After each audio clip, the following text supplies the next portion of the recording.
ดีค่ะท่านผู้ชมท่านผู้ชมค่ะหนูชื่อฟ้านะคะ วันนี้จะมารีวิวของไอ้ชักโครกกันนะคะเรามาลองมาแกะกันเลยดีกว่าค่ะที่ได้กี่อันนะคะลองมาดูก่อนนะคะอันดับแรกได้ตัวอะไรเงี้ยค่ะน่ารักจังตัวที่สอง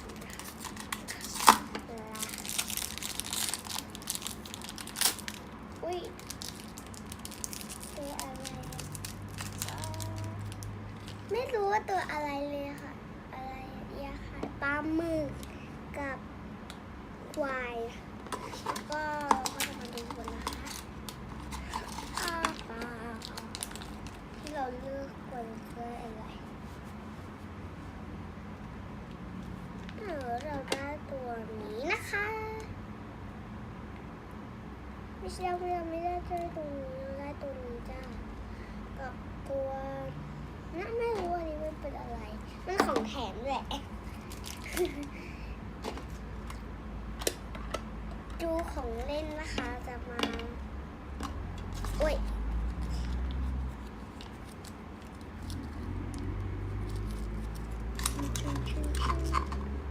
ท่านผู้ชมค่ะวันนี้จะมี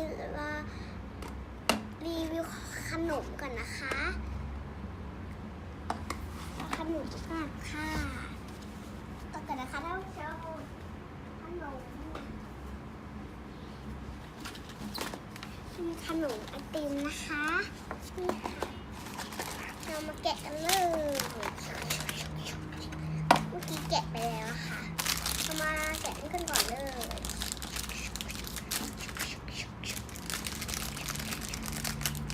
มี4 อันนะคะเราให้ทีละอันก่อนนะคะโอ้ no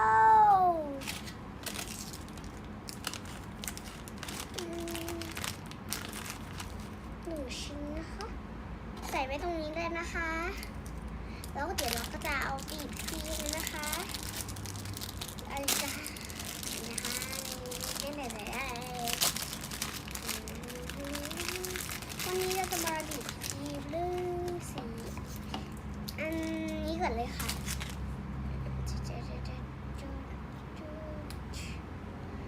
ทำยังไงถึงดีเอาไปนะคะแกะยังไงกันมาเนี่ยค่ะ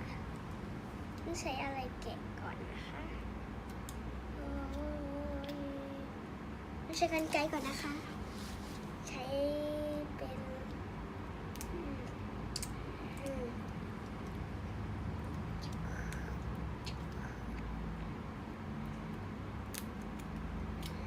แกะไม่ได้เลยค่ะต้องใช้มือแล้วกันนะคะทุกคนเอาเป็น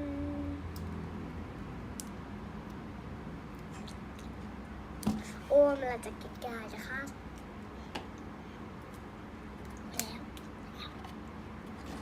งั้นเราไม่กินนะคะท่านผู้ชมค่ะวันนี้เราจะลาไปก่อนนะคะท่านผู้ชมบ๊ายบายเจอกันใหม่นะคะคลิปหน้าเลยนะคะบ๊ายบายเชีย